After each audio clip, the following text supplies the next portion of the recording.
I want to wait. A couple more people are just connecting to audio. Kathy. Okay, great.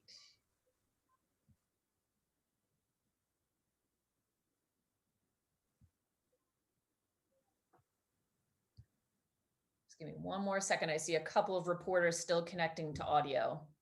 I want to make sure they're on.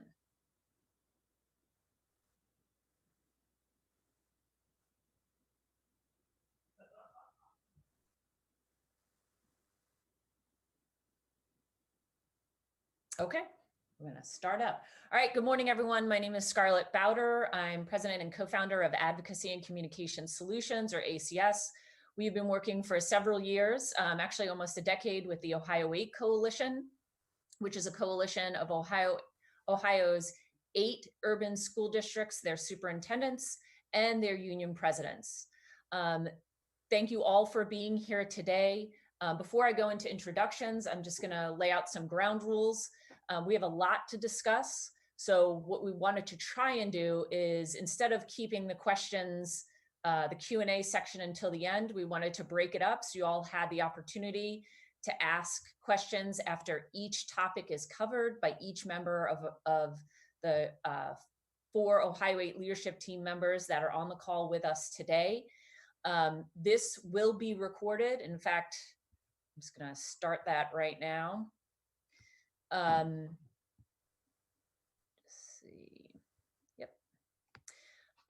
So we will send a compressed version out of that recording out to you shortly after the call, as several of you have requested that. So with that, I will start with introductions. From the ACS team, you'll see or hear Lori McClung, Nikki Rice, or Morgan Riley. And then from the Ohio 8 leadership team, we have one of our co-chairs, Eric Gordon, the CEO of Cleveland Schools, David James, the superintendent of Akron Public Schools, Kevin Dalton, the president of Toledo Federation of Teachers, and then Dr. Libby Lally, the superintendent of Dayton Public Schools. So thanks again for all of us for being here. Lori, do we have any issues that we need to cover from a technical perspective before we jump in?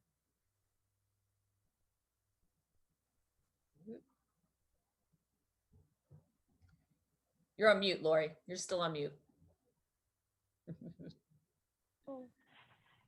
What I was just saying is we'll have everyone on mute while everyone is talking, so that we'll keep down on the background noise, then we'll unmute so that questions can come in when we get to that portion. And Absolutely. Now I'll put myself back on mute. Thanks, Lori.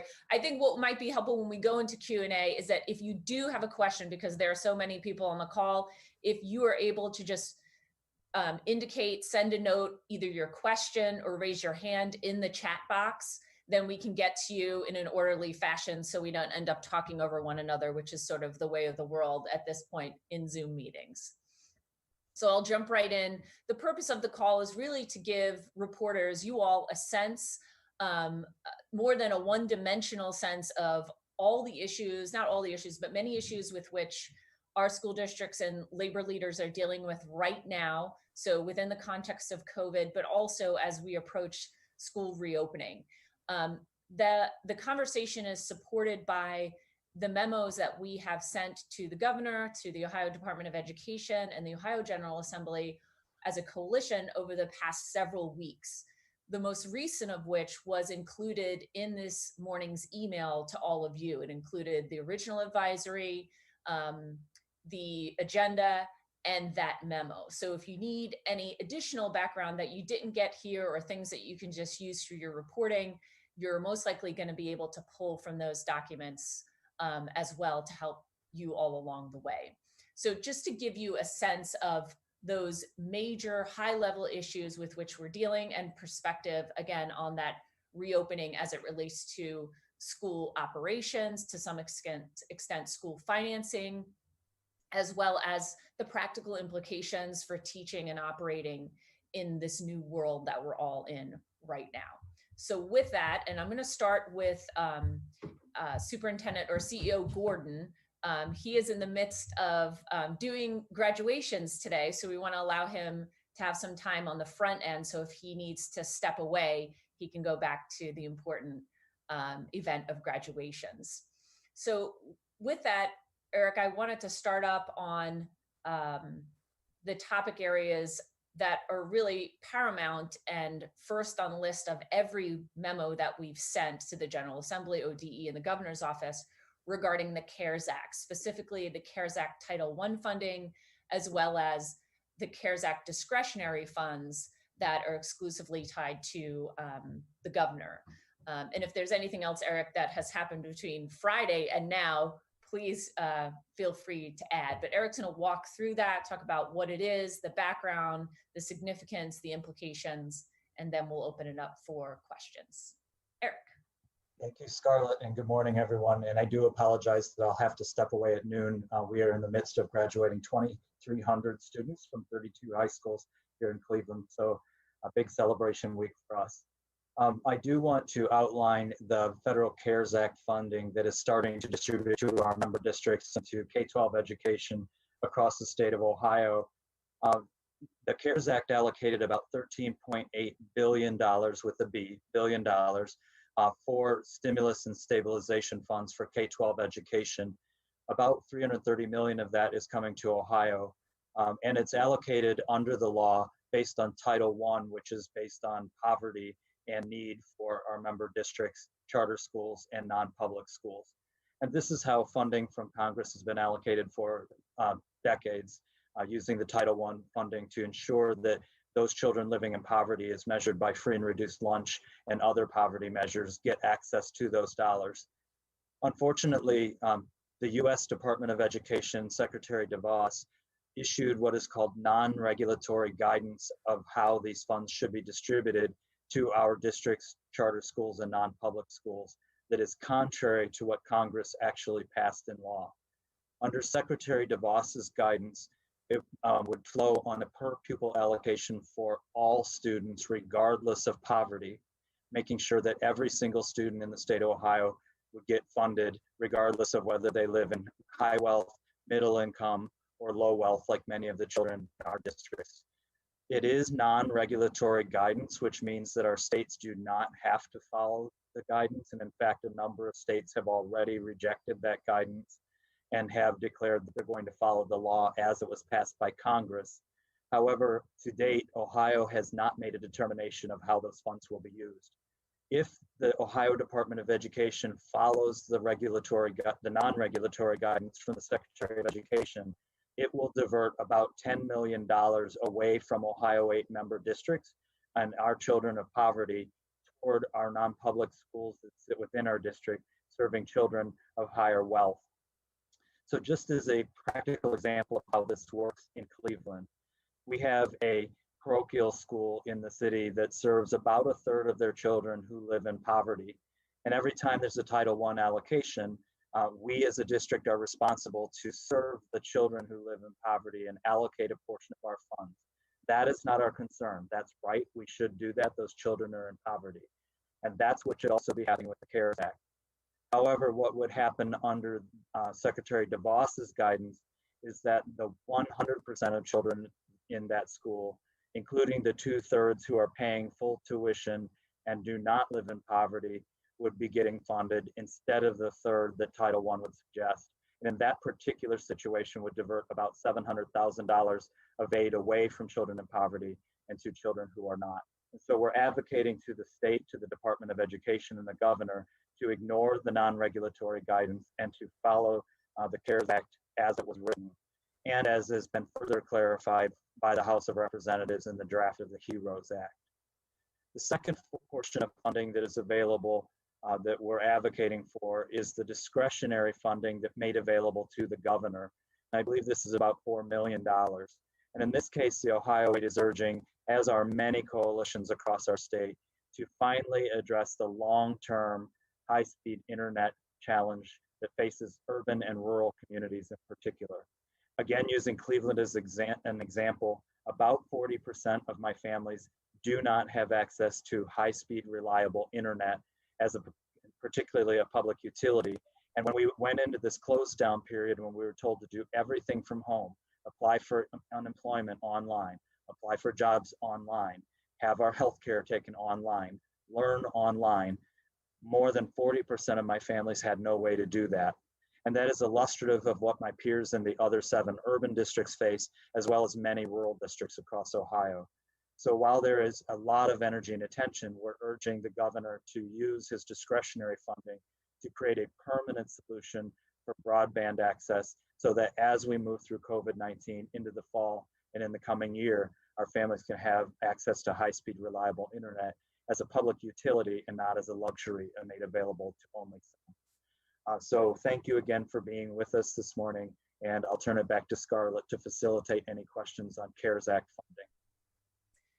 Thanks, Eric. And the CARES Act funding in particular, the chart and the numbers that Eric referenced from an Ohio 8 perspective are included in the memo that was sent out this morning. So you can reference that chart and how the CARES Act Title I dollars, if the state determines to move in that direction, will impact each of our districts in a significant way. So Lori, we always say that the chat box is our friend. So I have no doubt that reporters in general, but in particular reporters in Cleveland might have questions for CEO Gordon. So I'm just looking to the chat box, and please submit your questions so we can answer them. So any questions?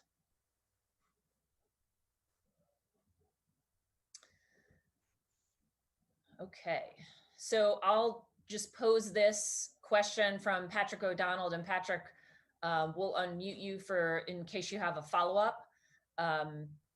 Eric, can you talk about the possible use of OFCC dollars on internet? Thank you, Scarlett, and to Patrick O'Donnell. I have personally, on behalf of Cleveland, advocated for the potential of using state capital dollars in the capital budget as part of a solution for the broadband internet issue.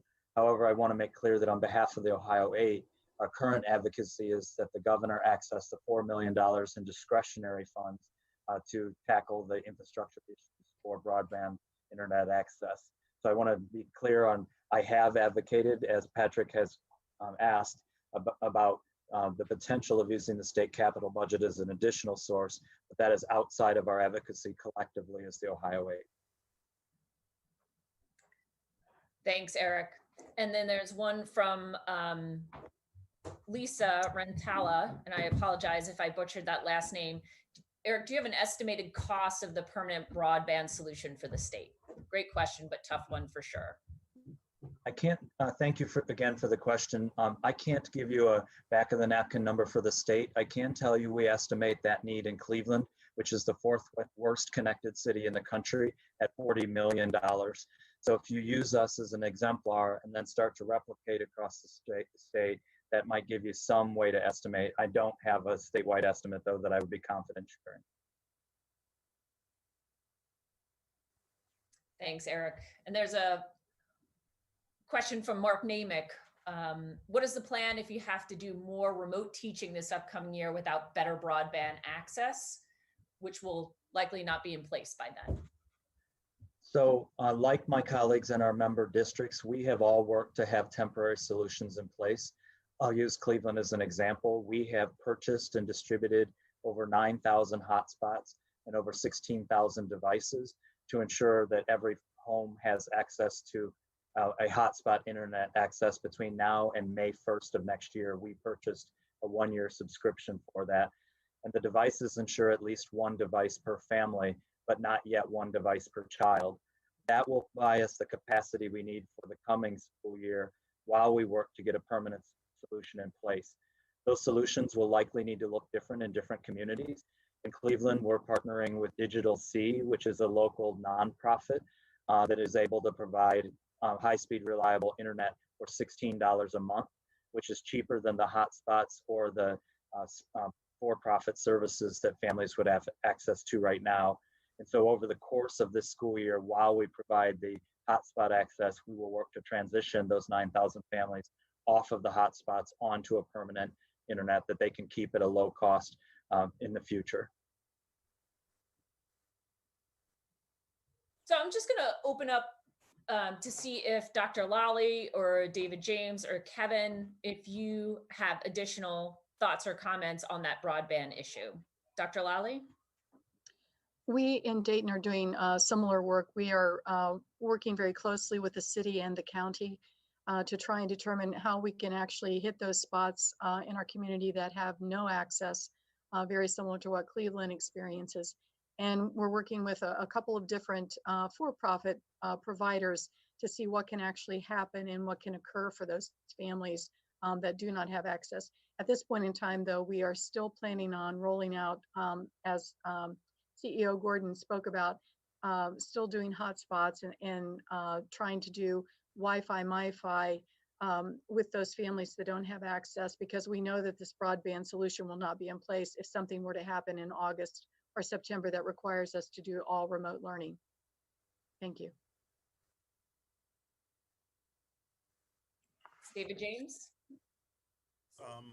In similar fashion, we actually leased about 1,000 hotspots and got them to families during the spring. And we're extending the leases on those. We did a survey. Many of our families actually had access to the internet.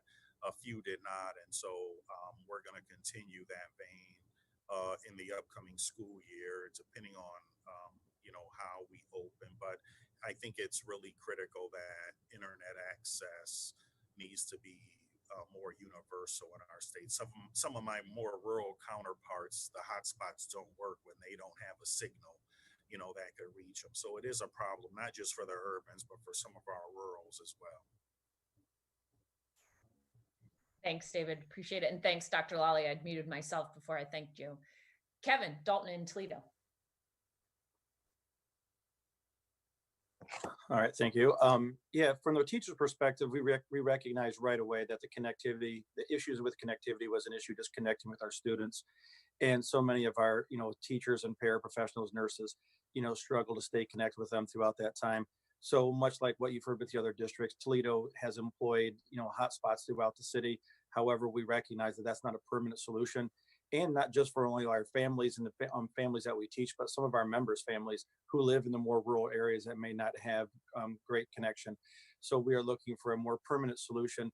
We have a couple for-profit providers here in the city of Toledo that we're working with and trying to establish some connections and help bridge that gap moving forward. But we definitely feel that on a permanent level across the state and really across the nation, we have to do something to erase that inequity.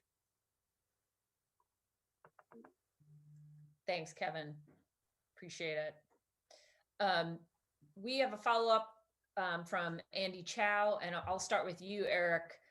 He asked, can you talk about the timeline for when you need the state to make decisions on things like funding and overall standards for what schools must do to comply with things like social distancing? Thank you, Andy. You'll hear as we move into the second portion of the agenda from Dr.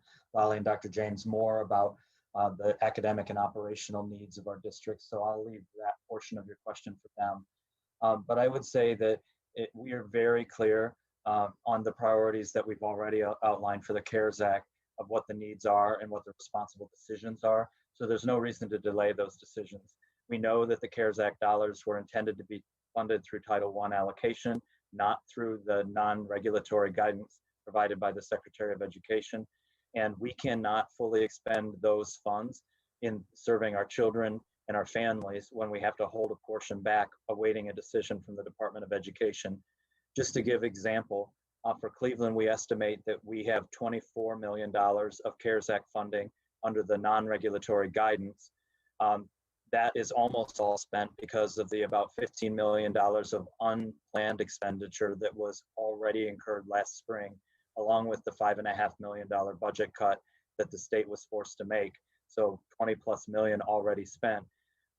And that leaves about 4 million to 6 million, depending on the decision about CARES Act funding that we can start looking into next year for, as we await further dollars and support from the HEROES Act and other stimulus packages. So there's no reason to hold on that decision.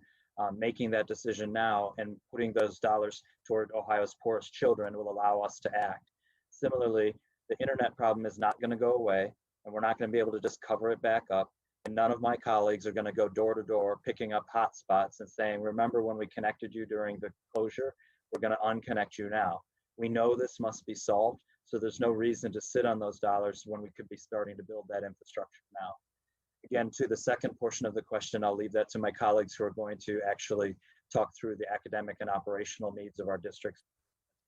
Thank you. Thanks, Eric. I just have one follow-up on that because it's not yet been covered, and I think people or media in Ohio should know about the recent testimony before Congress around the HEROES Act and the subsequent potential relief for school districts, et cetera. Certainly, in my role as superintendent in Cleveland and as the chair of the Council of the Great City Schools, which is a member organization of the 76 largest urban school districts, I've been leading advocacy along with 61 of my peers, Dr. Lally, Superintendent Toledo, and others, to get additional CARES Act dollars based on what we know from the 2008 to 2010 recession. At that time, Congress passed $110 billion to be $110 billion so far, which is far more significant than that recession. So we estimate that there's going to need to be at least $200 billion in stabilization and stimulus funding for K-12 education, not just urban, but rural, suburban, charter, public, over the course of this pandemic. It's an opportunity to testify before the House Committee on Education and Labor on behalf of Ohio, the Council of Great Schools, and specifically Cleveland, for advocacy for those HEROES dollars. It's also going to be important that Congress remember our most fragile children, many who live in our communities, when they're continuing to fund things like Title I, Title III for immigrant children, McKinney-Vento for homeless and foster youth, IDEA for students with disabilities, and others. So not simply generalized funding, but also specialized funding for our most fragile children. Thanks, Eric.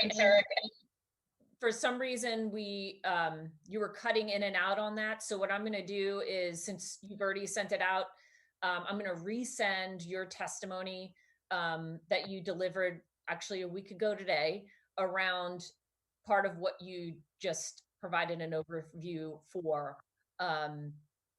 So thank you very much. I know you'll stay on for a little while longer, but if everyone on this call is able to take a quick look at, you'll get a sense of what I know he said, which was that, the feds are wanting to see to some extent how the existing pots of money are used before additional pots of money are distributed across the country, not just Ohio, among other matters with regard to cost and needed relief for school districts. Just before I go to David James, one of the questions that has come up is that has the coalition received a response from the governor's office about a meeting or the discretionary funds? The answer is that we have not. They've been very responsive. We've been in touch with them on a regular basis. They're reviewing and considering, but we've not yet received a response or specific guidance around the Discretionary Act funds. But I know that David and Eric and Dr. Lally and Kevin are likely closer to those conversations than ACS is. So feel free as we continue this conversation, if that it has changed, do let us know. David James, can you speak to your work on the operations side? Sure. So internally here, I've had my operations folks look at, the day of the life of a typical student. And let me preface my comments is that these would be under the current guidelines that involve social distancing, most likely the use of masks in order to bring our population back to school. So just a couple of things. I actually had to write them down because, it's a lot. But we heard some figures that for an average, student, there might be the need for 3 gallons per student a year of hand sanitizer. And hand sanitizer, the prices are all over the place. And then there are supply chain issues. But for our student population, which is approximately 20,400 kids, 3 gallons of hand sanitizer, we're estimating that that could cost, based on prices of about $135 to $204 per student per year. We're looking at between $3 and $4 million a year just for hand sanitizer if we could get that amount in time for school, if we had to start school, with those requirements. And then masks, if we had to do masks, I know some people say you can have the ones that are cloth masks that have to be washed. I'm going to have to wash 20,400 of those every day. And while many of our schools have washers and dryers in them, all of them don't. But that'll be an issue. So we looked at the scenario for cloth masks, disposable masks. For our population, we estimate 5 masks a week. One when you get on the bus or on your way or when you arrive at school. You probably have to change it mid-morning, change it before or after lunch, mid-afternoon, and then on the way home on the bus if you're riding a bus, or walking out the building. So 5, disposable masks per kid, that's about 102,000 per week. When we look at a whole school year, we're talking about maybe upwards of $2 million per year based on 55 cents per mask, again, if we can get them. Now, that then doesn't talk about some of the logistical issues about transport. Right now, if we, a typical bus will get about 46 to 50 kids. If we have to socially distance those kids, it may be half of that amount. So we might be able to get maybe 24 kids. Well, it's going to be impossible to transport. We don't have enough buses to thin out our student population to get them to school on time. And so many districts are talking about alternate days, things like that. In terms of socially distancing in a classroom, most of our buildings were constructed under the Ohio School Design Manual through OFCC. So about 900 to 1,000 square feet is a typical classroom. We probably would end up with about 11 kids per class. We actually had one of our staff architects map that out, in order to keep 6 feet distancing. So that means we could not have all of our elementary kids in school. We probably could start with grades kindergarten, first, second, maybe third. We will run out of space quickly. Then we have to talk about entry and exit, egress and ingress to buildings, having kids go one direction. How do we feed kids? We probably have to have kids fed in the classroom. And I didn't even talk about, the increased sanitation supplies or the increased amount of water and utilities for washing of hands and things like that. So, it's going to be large, I think, expense if we're going to have to open under the current guidelines, which, I understand, because we do have to be worried about employee safety. Now, that was students. I haven't even talked about our employees, and many of our people have had concerns about, for instance, bus drivers, whether it's 46 kids or 24 kids or what have you on a bus, issues. Are they asymptomatic? Is it, is that a possible spread for disease? So we have to provide, those types of personal protective equipment for our bus drivers, and then cleaning the bus between runs, making sure our restrooms are clean. We're installing shields at the secretary's desk and building. So there are lots of expenses that we never envisioned when this thing started. But a lot of those things are going to impact how we envision our start of school. And those are some of the things we're looking at now. And we really need those guidelines from the governor's office and the health department, for us to be able to plan accordingly.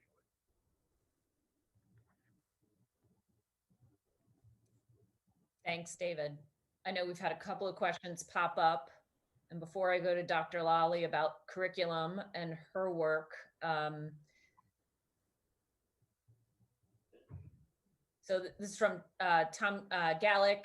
Does the coalition have a stance on Senate Bill 320, which would allow local school boards to make final decisions on when and how to reopen? We do not yet have a coalition-wide position on that, but I want to offer up to either David or Dr. Lally or Kevin, any thoughts knowing that the coalition has not yet taken a position? I think one of the reasons is we have different scenarios depending on which part of the state you live. Certainly in Summit County, if memory serves me correctly, a little over 1,750 cases of COVID-19 in our county. There are some concerns about having, kids come back and our staff come back wholly. In other places, that maybe in some of our more rural counties, they may not have as high of an infection rate. What we've really heard a lot through some of our meetings, with our state folks, is that a lot of school boards do have the authority on how they're going to operate, how they're going to open. We work closely with our health department, so we can't say for sure how we're going to open. But I think our boards of education will have, some authority over that, but they're going to still have to comply with the local health department guidelines, which are then influenced by what the state Department of Health says. Scarlett, this is Kevin. Please. And, to back that up a little bit, I think we're going to have to strike a balance between, just really the fear or the want of people wanting to come back to school and what that's going to look like, and balancing that with what Superintendent James is talking about, and that's complying with the recommendations and or the safety requirements. And, there's a lot to be said for all of that. And so for a demand or a mandate to come back to school is, somewhat easier said than done. I think that's one of the reasons why we haven't come to a full conclusion on a position from the Ohio Weight on that topic. Thanks, Kevin. Appreciate it. And we have one other question that has come in on school reopening, and what I want to make sure we say again is that although there are unified positions from the coalition on various issues, school reopening many times is going to come down to the specific needs of that community, and in many cases, the specific needs of a particular school building. So while we might have conversations about generalities on operations, finances, needs, equipment, just one thing for all reporters to keep in mind that it will be hyper localized is our assessment and observation as we've been having our conversations internally. With that, the one thing, and I'll bounce back to you, David James, is a question that came in from Channel 5 is, will temperatures be taken of the children when entering school buildings as a part of that process? That's something that we've looked at, and it actually would start before that, before the population of our students who get on a bus, get on that bus, we would probably look at taking their temperatures, with the handheld temperature scanners. But again, that's going to, call for, another person to be on the bus to do that because the driver couldn't do it. And then when we're at school, for a high school, it may be more beneficial for us to get the more robust temperature scanners, which are about 15,000 each. And we looked at, for us, for 50 school buildings, it would probably cost about $750,000. So as kids walk in and staff members walk in the buildings, the system can scan and send that information to a computer and highlight people who would have elevated temperatures. And there's a lot of legal issues with that, HIPAA issues with that. But, again, if we're under the current guidelines, we think it's prudent for us to be able to take temperatures of people as they enter the building in order to limit the spread. Because the last thing we want is to open school and then have a major outbreak, which then cascades to other parts of our community. Thanks, David. And just to follow up on that, there's a question, but also all of your feedback has been within the context of the working group that you were on. Can you say just a little bit of that working group? And related to your answer, the question I'm getting is, it has been hard to get the Ohio Department of Health to communicate their thinking when it comes to what these final guidelines for school will be for the fall. Can you share anything you know about what school districts may expect as far as health guidelines? So responding to that question, but also within the context of, even though you've been at APS for a long time and operations quite well, what's the context there? Well, okay. So first, the governor's office and the governor himself, I think, was very interested in hearing from school districts, but no two school districts in Ohio are alike. We share a lot of commonalities with our sister district in Cleveland, but we're different. And so we're different from, like the Fort Fry district in Southeast Ohio. And I don't know what those guidelines are going to be that are coming out from the state. I just know that during our conversations with the governor, because we represented different districts, he heard a lot of different scenarios and things that we were concerned about. I mean, the whole issue of, internet access, the whole issue around masks and PPE and cleaning supplies for an urban district is a lot different, I think, than maybe a rural district that doesn't have, that amount of spread. And the governor's, I think, concern was, how do we responsibly open the state? And if it's going to look, if the COVID-19 situation is different in different areas across the state, some districts may have to take a varied approach to how we reopen. And I think, I can't speak for the governor, but I think he heard that message, and hopefully whatever guidelines comes out, in Akron will be able to work with it, in Cincinnati and Cleveland, or in a rural district, like Fort Fry.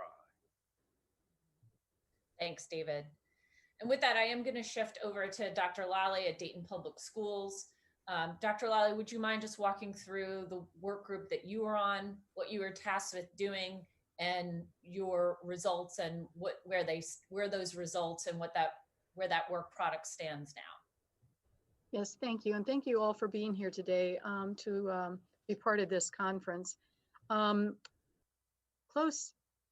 As soon as schools closed, the state superintendent's office set up a task force of a small number of superintendents that were representative from schools and educational service centers from around the state.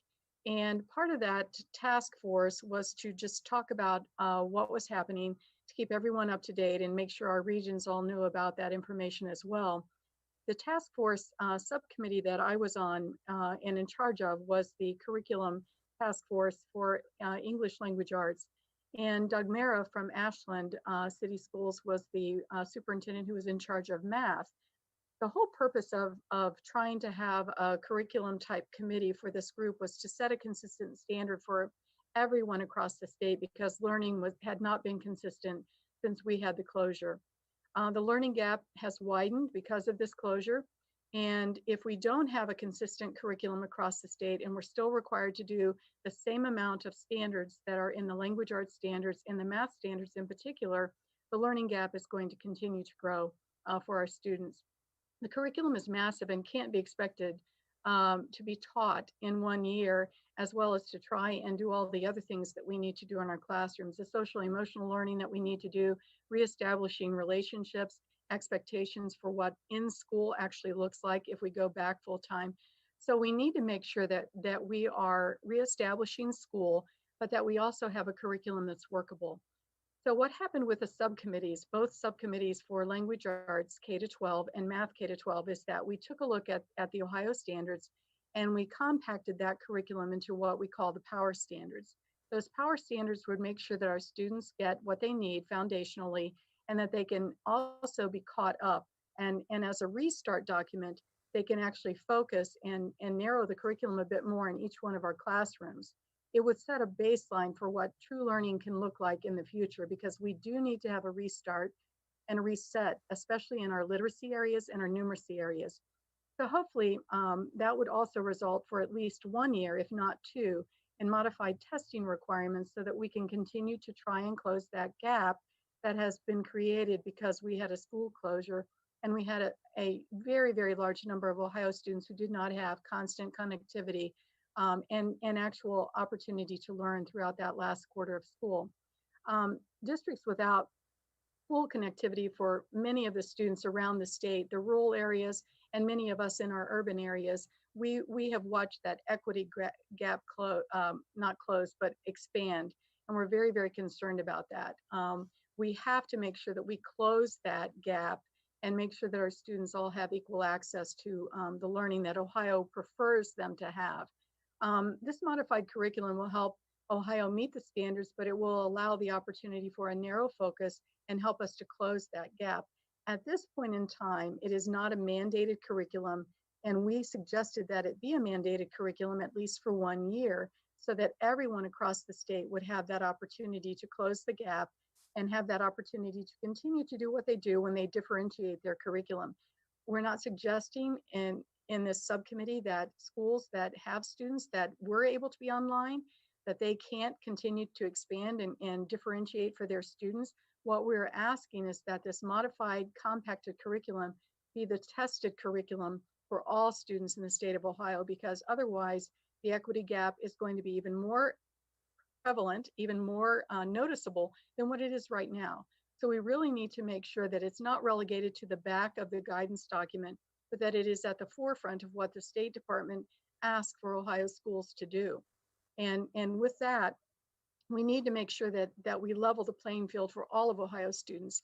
We feel that this curriculum, as it's modified, will do that. The Ohio Department of Ed has been involved in reviewing it and modifying things that meet their requirements as well. So we feel that this needs to be something that is out there for everyone to actually use and be expected to use, and that the testing follow this modified curriculum, as opposed to trying to test everything that's in those state standards, but to modify it and make sure our students have a fair shot at passing the tests that are required by the state of Ohio. So thank you. Thanks, Dr. Lally. And just a couple of questions that have come up. The one, where is that compressed curriculum now? That's one question that came through.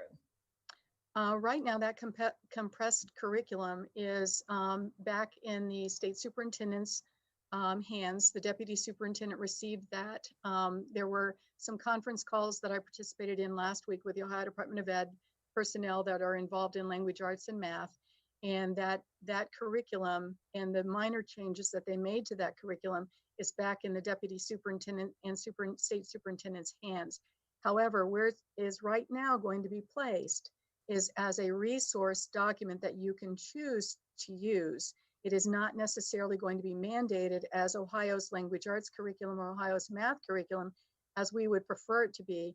So we are still responsible for every one of the language arts standards that are tested and every one of the math standards that are tested, knowing that our students are coming in even further behind because they missed out opportunities whenever we went to a remote learning environment.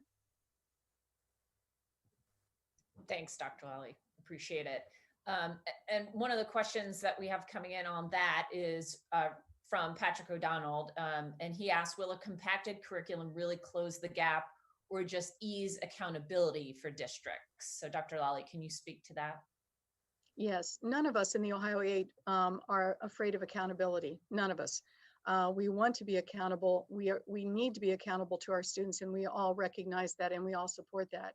What a compacted curriculum allows us to do is to make up for the fact that there are students in the rural areas, there are students that are in the urban areas, there are even students in the suburban areas who did not have the kind of support that they needed to have in order to learn for the last quarter of the school year.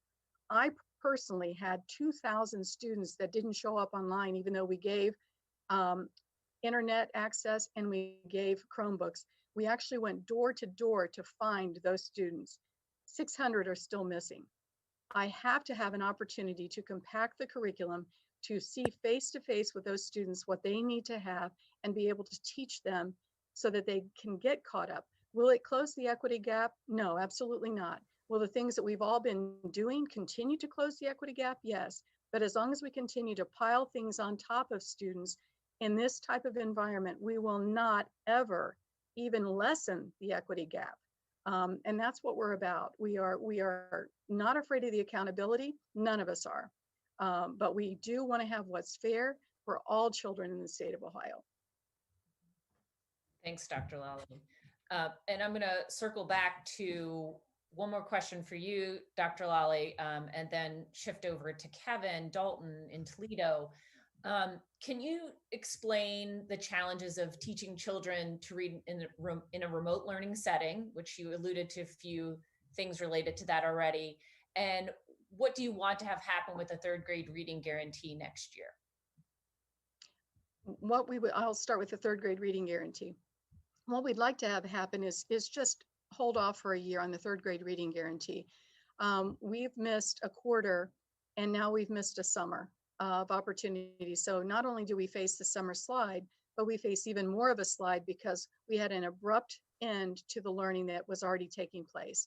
We need to find out where the students are, and we need to be able to start that learning at the point where the students are, as opposed to where we believe the student should have been because they had a final quarter and they had summer school opportunities this summer to keep that summer slide from actually continuing to be worse than it usually is. So with that in mind, teaching reading in a remote setting is very difficult, especially with the early primary students. The emergent reader is someone who needs constant attention from their teacher. They need that constant modeling from their teacher. They need to understand what the phonics lessons look like, sound like, and even how my mouth moves whenever I'm actually trying to do phonics lessons. So without the presence of someone who understands that in that remote learning environment, the teacher cannot connect with the students as well as they can in a face-to-face environment. So to teach reading remotely is extremely difficult. Small group work is extremely difficult, which is a major part of what we do in early primary classrooms, in our preschool classrooms, our kindergarten classrooms, our first and second grade classrooms, to help children become literate. So without those opportunities and those face-to-face interactions with their teachers, we are really, really missing the opportunity. If we have to stay on remote learning for this school year, we will lose a generation of readers.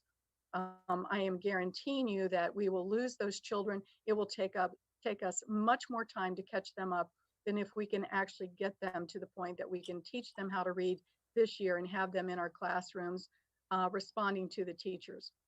The other piece of the whole remote learning opportunity is you have to have parents who understand literacy as well. And you have to have parents who are available to help you whenever you're a kindergarten, first, second, or third grade child, because not everyone knows how to run a Chromebook. Not everyone knows how to connect to the internet. And those were questions that we were dealing with on a regular basis, even with our parents. How do I make this Chromebook open up and start? I don't know how to connect. So we have a lot of those types of issues too, along with the fact that if I'm trying to teach you how to read and all the strategies that you need to learn how to read, all of the phonemic elements, the phonics, the vocabulary, the fluency, the comprehension, all of those pillars of reading and those major pillars of early reading, and I don't have that parental support or my parents don't understand, it's extremely difficult to have those lessons online for students. Thanks, Dr. Lally. A lot there to unpack, but so yes, critical. Sorry. No. It really is. And this is why we wanted to have this discussion, because it can't be reflected in full in a memo. I'd love to go to Kevin Dalton from to answer, sort of build on that question, Kevin. I mean, the other question that came in that Dr. Lally answered to some extent is from Jenny Hamill, which is many of the children she's interviewed about remote learning said it would have been impossible or really hard without their parents' guidance. But many children, especially low-income kids, have parents that have to work and may not be home during the day. How are they expected to achieve in remote learning environments? And how does that impact? What's the impact on the equity gap? So, Kevin, I just want to throw the teaching perspective your way. I know you have quite a bit to say on that. I have quite a bit to say about a lot of things, but thank you, Scarlett. I appreciate that. And, and thanks to everyone being here today. And thanks to Dr. Lally. I really appreciate the passion and the comments that she made regarding early literacy. I taught first grade for 15 years, and I could not imagine going through the steps of emergent readers and early literacy learners with remote learning. And when you talk about that equity gap, I mean, this is one of those things that's just increasing the gap. And we have to we really need to get back to face-to-face instruction. And anyone I've talked to, whether it be, fellow teachers, colleagues, administrators, students, the parents of students, my friends who are parents who have kids, I mean, they want and they need educators working with their students. Well, we all know how to, most of us, not all of us know how to read. We're not educators, and we have, to think back and think we can walk through kids through that, phonemic awareness schematic of how to get to kids. And when you dissect words by the syllables, all those things that really take that physical interaction with students is why remote learning just doesn't cut it at all. Now obviously it's a good interim while we're dealing with COVID-19, but at the end of the day, we need to go back to face. We need to get back in schools. And one of the questions that was touched on was accountability. And I appreciate the fact that Dr. Lally said none of us are afraid of being held accountable.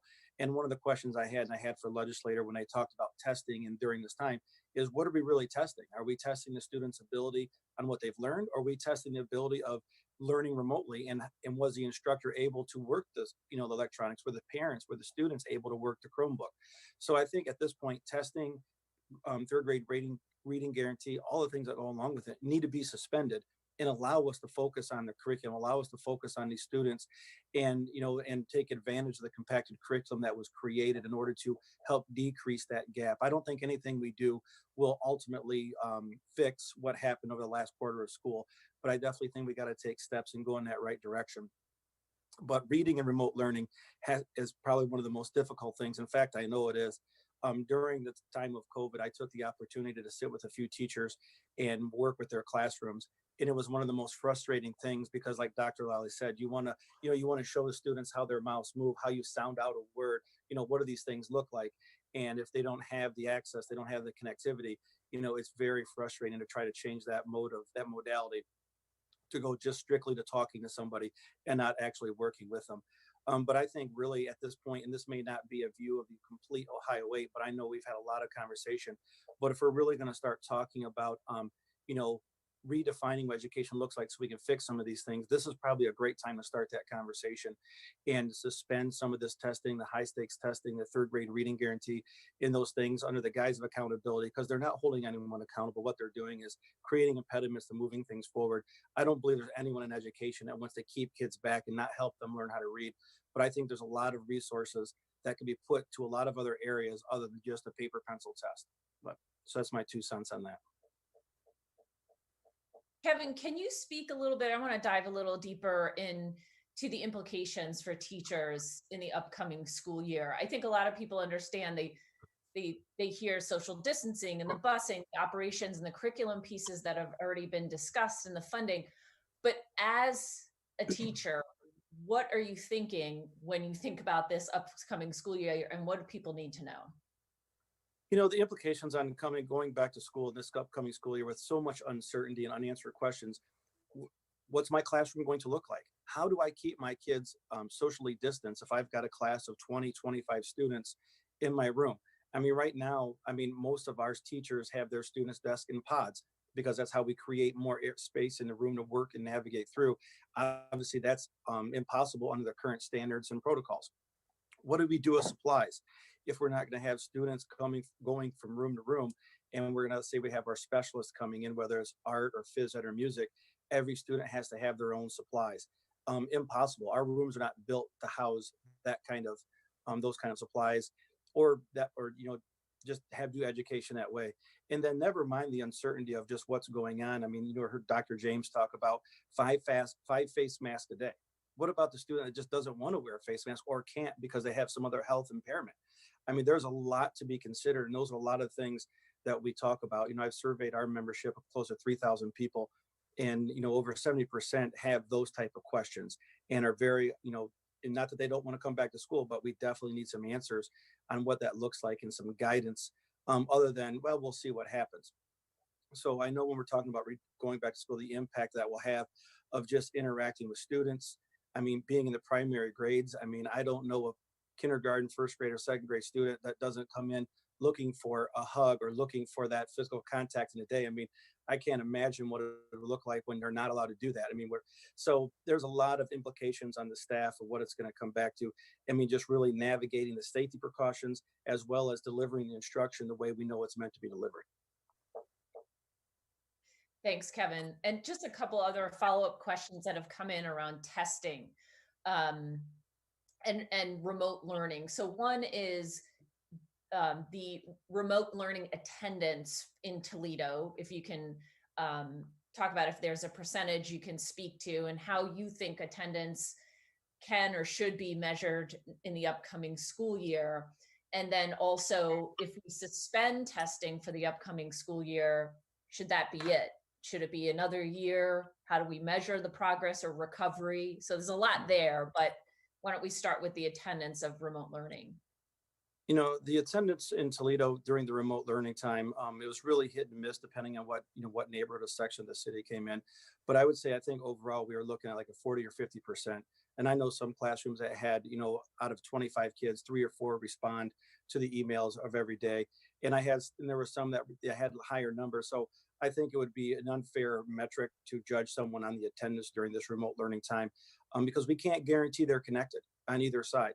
So that's like guaranteeing I'm going to be a collegiate track runner or NBA basketball player. It'd be unfair to judge me because that's just not me.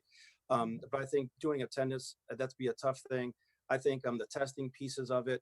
I think I think there's ways to measure our progress and growth. I just don't think high stakes testing right now is the thing to go. Again, I think those resources could be better spent making sure our kids are connected and trying to get as much as we can through that through those mode of teaching. So you're when thinking about the upcoming school year, that we have to think differently about attendance, testing, and then measuring how kids, quote unquote, recover. So I think when it comes to, I think attendance, I think the first thing we can do is we can only control what we can control. So we make sure that the educators are doing everything they can to connect with students and then go above and beyond that way. When we talk about getting students to recover, I think we got to find out where we left them off at a quarter ago, that last third quarter in school, get them to where they need to be, potentially use the compacted curriculum that was created by our folks, and then get that moving forward. And then looking to the years ahead of us, figuring out what the benchmarks are and getting those standards met to move forward. And if I can add to that a little bit, Sure. the team that worked with the deputy superintendent for the Ohio Department of Ed, we were not requesting that testing be suspended forever. We were asking for some leeway to make sure that we can recover and make sure that we can restart our programs and then ease back into the testing that Ohio has mandated. None of those superintendents wanted to do away with the accountability system either. The other thing that I would also say is that with the idea of recovery and knowing where our students are, many of us, the majority actually of schools in the state of Ohio have some sort of benchmark assessment that they do anyway, whether it's called STAR, I think it's called STARS, or MAP, which is what Dayton Public does, or whether it's some other type of assessment like CBM assessment or Ames Web or something like that. So we can assess where our students actually are as soon as school opens up, and we can still internally determine whether or not they are picking up the curriculum and we are closing that gap. And especially when you have a STARS type assessment or a MAP assessment, then those tell us the actual grade level that a student performs on. So it's not as if we aren't tracking and monitoring and can be alerted to the fact that we are closing the gap or we are not closing the gap. We do have those in place in the majority of our schools in the state of Ohio. Thanks, Dr. Ollie. You must have ESP because a question came in around how exactly do you characterize success or recovery in this context? So it sounds like it's STARS, MAPS, or some type of assessment tool that could help districts track children all along the way. David James, did you have any additional thoughts to this line of questioning around testing and remote learning in your district? Well, I mean, from where we sit at now, it seems like, unless we're under different guidelines, it'll probably have to be a phased approach. And I agree with Mr. Dalton that, those youngest kids, really do need in-person instruction. And so I know our staff have been coming up with some different scenarios. And one of them is bringing in kindergarten, first, second graders and doing, on-site instruction. And then for the rest of the district, looking at some waves of, online instruction, some in person, and then gradually bringing everyone back. But again, that's just one of several options that, run the gamut from full in-person school to some ways of 1 week on or off or alternate days. But I think, that issue about our youngest learners and really, getting them to hone their skills in literacy and math are really important because they're really the keys to the rest of their education. Absolutely. Thanks, David. And I'm going to pivot back to Kevin with regard to the practical implications on teachers and school operations when it comes to budget cuts, particularly that the impact on the classroom, but also that our districts were not able to fully pass along the cuts that we received to charter schools in this latest round. Yeah, I mean, Gresh, I don't know if it's a question, but a great topic. I mean, the budget cuts, I mean, this is not a time to divest in education. It's a time to invest in education. And we've seen the budget cuts trickle down from the state to our districts until we have to make do. And you've heard from everyone on the call, whether it's connectivity issues, whether it's going to be PPE products, I mean, whatever it's going to be, talking about budget cuts right now is really the opposite conversation. While some districts may have, somewhat of a conservative rainy day fund, we know the state does as well. And we're looking for support from the state, not just from the HEROES Act, but from the state as well to alleviate some of these budget cuts, because what we're going to need is not less people to interact with our students. We're going to need more individuals to engage with students, especially if we're going to come back with smaller numbers, or like you heard Dr. James talk about, if we're going to be taking kids' temperatures on buses, we're going to need someone to assist the bus driver. We're going to be in the classroom, working with, spacing our students out and not having as many in the same classroom. We're going to need additional staff to interact with those folks as well. And that's just the academic side, never mind the social emotional side of what was going on with all of our students and our families during this time. There's a lot to be said for that. And quite honestly, if our students aren't healthy and well, they're not learning at the rate or at the capacity they could or should be. So that's one of the other things that we got to talk about, and it really hasn't come up yet. But I mean, when we start talking about budget cuts, those are other things that get cut as well. I mean, budget cuts at this point and the implications it has on education, I mean, it's not good. And I think we definitely need to call on our legislators from the federal all the way to the state level to reconsider that. And the other thing that could be reconsidered is how resources are being spent. We know all the dollars that go into some of the high stakes testing regarding third grade reading guarantee and others. Maybe pull those dollars back, pull those things back and put them towards somewhere else, because like Dr. Lally said, many, if not all of our districts are using some sort of real-time data machine, whether it's STARS, MAPS, or TutorSmart, or some other data collection, where it gives us real time on how our students are being assessed and where they're at academically. And we can rely on that far more than we can on a once or twice a year test that we get we get the results of several weeks later. And that's one of those budget items where I know that it costs a lot from just the purchase of the product all the way down to the human capital that it takes to administer a test. We could take those resources and help plug the holes in some of this budget deficit right now. Thanks, Kevin. Dr. Lally, any thoughts on that, on the budget side of things? I agree with what Mr. Dalton said. We should not be taking money away in a situation like this. So many of us have a need for social emotional support systems that cost money for our students. Just alone in Dayton, our students have weathered over the past year tornadoes that destroyed many of their homes. We had a KKK rally that was very, very scary for them. We've had a water crisis in Dayton where we did not have water for about a week. We've had the mass shooting that occurred at the end of the summer last year, and now we had COVID-19. So our students are coming back, and I know other cities and other communities have similar situations, but our students are coming back, and they're going to need that behavioral mental health support. That costs money, and it needs to be something that's of high quality and something that we do consistently for our students. Our families also need those kinds of supports. What does schooling look like today? Because it's not going to be the same type of schooling that we had before. So what can we do to support our families and understanding what services we can actually offer and how those services will be offered in this situation. So there are many more things that need to occur in our schools that will take money. So instead of reducing the budgets that allow us to do business as usual, if you will, as far as curriculum instruction and those sorts of things that we typically do, and then if you take money from that, how are we supposed to also figure out how to pay for those social emotional needs that our families and our students have? And that's a great concern here in Dayton, and I know it is across the state.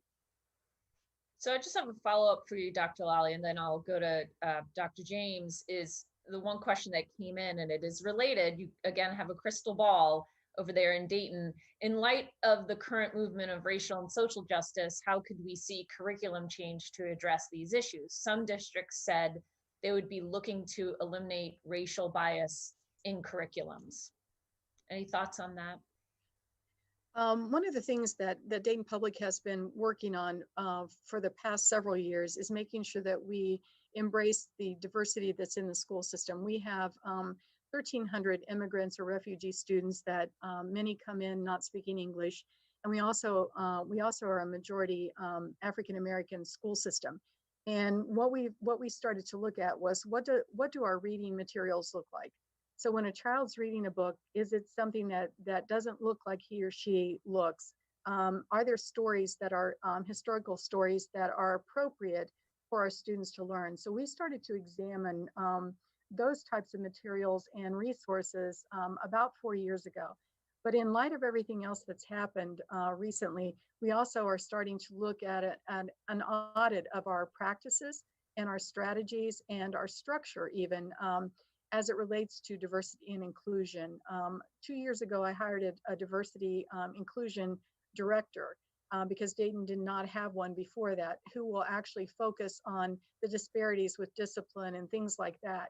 Well, now we need to further examine, instead of just looking at discipline and who takes algebra classes, we need to actually look at our structures, and we actually have to look at the systemic work that we do inside Dayton to make sure that racial bias is not there.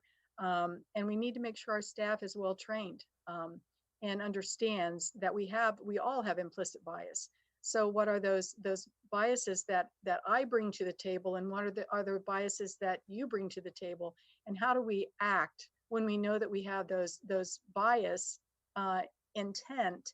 How do we act and make sure that we are aware and make sure that we are not implementing that bias in any way, shape, or form, especially if I am an influencer in a classroom, if I'm someone who can influence policy and procedures.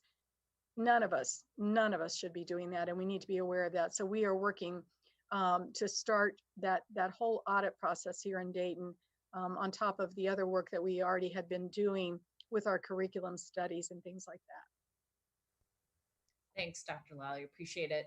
Dr. James, I'm going to move to you on that issue, but first, if you can address, since you've been knee deep in the operations conversation around the budget cuts pieces and the state's restriction to pass along all of those cuts to charters and on the voucher side of things. And I don't mean all the cuts, I mean commensurate with their funding, just as ours was cut in the same way. It just, our reliance from the state for a decent portion of our funding has a lot of implications in terms of what we're able to do, what we're able to maintain. And I think now just kind of tying those two issues together, and I totally concur with Dr. Lily Lobby's comments that we're in a situation where we've had multiple crises in our society. I mean, just around the COVID-19, but now the real focus on racial equity, in our district, doing a lot of work on diversity, equity, and inclusion. And unfortunately, going deeper with those changes are going to require resources. And just dealing with the COVID-19 issue is going to require resource. And I understand that, it's not just education that's in crisis around the state. We're trying to bring the economy back, and we're dependent upon tax revenue, just as the state is, just as our localities are. But to take money away from us, when we looked at our CARES Act funding and how that's coming, and then to begin to give it to other places that aren't even doing some of the things that we are. I mean, we kept instruction going. We've been providing meals for the community at large, not just our students, but any kid up to 18 years old who showed up for a meal. We've distributed over 560 or 70,000 meals, during this. So we're just under a lot of pressure to be a support system for our communities, and that takes funding, and it isn't all in the classroom. Again, we talked about a lot of mental health, social, emotional issues of our students. Those needs have increased during this crisis because kids haven't had access to a lot of those supports that we've been providing in partnership with a lot of our community agencies, but they had to, tilt to, providing shelter for families and not necessarily doing some of the things they were doing for our students. And we have to go back to that, and how we restart and provide those services is going to take funding. So we're just asking that, the state treats us fairly because of the, monumental task that we have of, educating, the whole child, not just in terms of their, core academics, but all the other things that a kid faces. And when you look at some of the violence in our communities that has happened, what kids have seen this summer, and it's really just gotten started. We have a long way to go before school starts, because a lot could happen. And we're going to have to deal with that in school when our kids return in the fall. Yeah, great point. And I want to cover just two final questions. One of which was around, and Dr. James, if you can respond to this, Eric, the question is, Eric Gordon has talked about using more of a mastery system this fall. Are you considering that approach too? Yeah, we've done some work with that, like in terms of our STEM program, and we're looking at it. We have a whole group that's looking at curriculum, and a lot of it will depend on how we start and how we can implement it.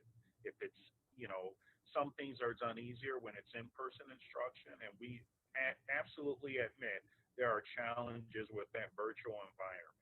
I think personally, we need to look at that more into the future, because some of our families like that environment. But, whether we're going to go to that more mastery piece across the board remains to be seen.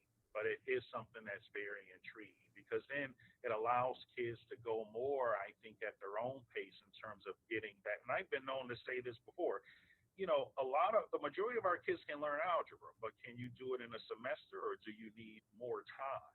And I don't think you should be penalized for needing more time to learn it. Sometimes the key is actually mastering that content. Thanks, David. And the final question, which I'll pose to the two, to you, Dr. James, and then also back to Kevin, is from Tanisha Johnson from Spectrum. She states many have already expected kids to bring additional social emotional trauma to the classroom as it relates to COVID-19. How might teachers be prepared now to deal with trauma brought, whether virtually or in person, as it relates to the protests, personal experiences they've had, and additionally, this puts additional stress on staff, including social workers. So that there is a lot to unpack there, but you touched on it already, and Kevin, you touched on that already, but let's start with you, Dr. James. Well, we'll look more to our community partners to help us with that, because our teachers have a tough enough time just dealing with the academic parts of their work. And sometimes I think we expect our teachers to be the end all and be all for everything that happens in the classroom. And while they are, right there, as in terms of that first line in dealing with our kids, even I think in this environment, they've reached the capacity. Our teachers are going to come back, and other staff members who may have had family members who have passed away, or who may still be in the hospital recovering from COVID-19.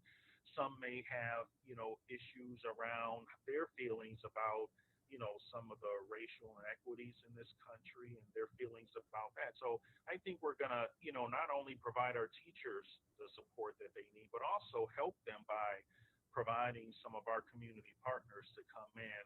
We partner with many of our mental health providers in the community who actually come in and work with our kids, and then have more of those resources available for our staff as well. So they are more effective at really helping kids learn and then helping them deal with some of the feelings they might be bringing to the classroom themselves as they return to work. Absolutely. Thanks, David. Kevin. Yes. So much like Dr. James talked about, or I guess in the same vein, we're working with our agencies in the community, as well as a couple of our health partners, Mercy Health and some others within our community. So a couple of things we're doing is, one is we're trying to provide access points for parents to, call into or visit with someone just to have conversation. Not that they might need therapy, but really it's just an opportunity for them to talk and hear feedback and how they can relate what they're feeling to somebody else. The other thing that we're doing in the same thing with the Mercy Health folks and some other other agencies is that, for example, like we had this happen during during our remote learning time. A student might ask a teacher something online, or ask them something, a teacher's not sure how to respond. And that adds stress to the teacher, adds stress to the entire interaction.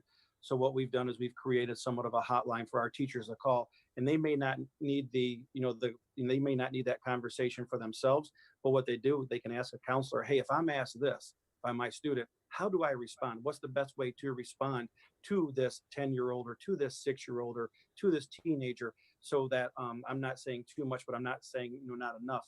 And that we found that to be very helpful. So we're going to be increasing those opportunities this summer leading up to the next school year, because we know not only with the COVID-19, but giving all the other all the unrest that's going on in our communities right now, kids are going to come in either with stories, because we know as soon as you sit down with the classroom, whether it be remote or online, you give them the opportunity to ask, to say, hey, what's going on? It usually becomes a story about something they experienced, and there's an expectation.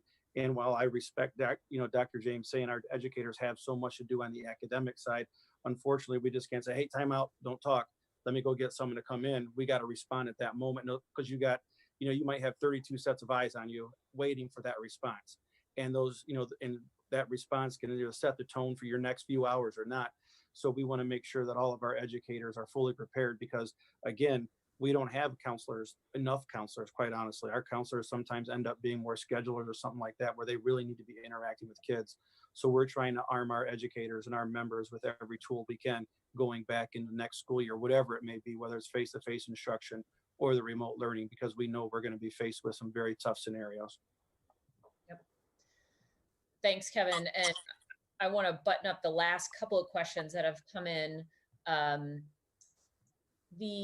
Is there a sense of urgency, and I'll pose this to you, Kevin, and then go to David James. Is there a sense of urgency for the state to issue its standards and decisions on funding sooner rather than later? What's the benefit of hearing from the state as soon as possible? I definitely think there's a sense of urgency. The sooner that we can hear from the state, the sooner that we can make definitive plans and decisions on what the next school year is going to look like, how the resources and services can be provided. Many of our districts throughout the state may be even caught up in contract negotiations at this point. And with the uncertainty of that's going with the decisions, it's hard to move things forward.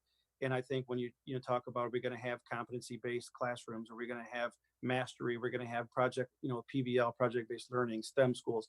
All those things are kind of being put on hold now until we get some direct guidance, so then we can create the best education institute for our folks. So there is a sense of urgency, absolutely. Thanks, Kevin. David James, any other thoughts on that question? Well, it's we're in an emergency situation still, and I agree. There really is a sense of urgency in terms of how we are going to, restart our schools. But I think, at the state level, it has to do with the entire state and, how businesses are reopening. And we've seen a lot of the issues about that. So I'm probably a little more understanding because of the gravity of the whole problem of the whole state. But it would help us immensely if we can get that guidance and guidelines sooner rather than later. Because while there is a long time in terms of what can happen over the summer, there is a short time in terms of planning for how we start school. Absolutely. Lori, any final questions in the chat box before I do just a quick round robin with our leadership team members? No, there are no other questions in the chat box. We're good. Okay. So Dr. Lally, any final thoughts, anything that you wanted to mention that we haven't discussed to provide a greater sense to the media around what we're dealing with now and school reopening? I just would like to reiterate everything that my colleagues have mentioned. When you close school down in the spring, you automatically are opening up school for the fall. So the planning never stops in a school district. And we have not been able to do that this year. We were running school remotely in a different way. So we were automatically trying to do something in a different way with the uncertainty of what's going to happen in the fall. So we are behind the 8 ball whenever it comes to planning for next school year. And the sooner that we know the information, the better off we will be.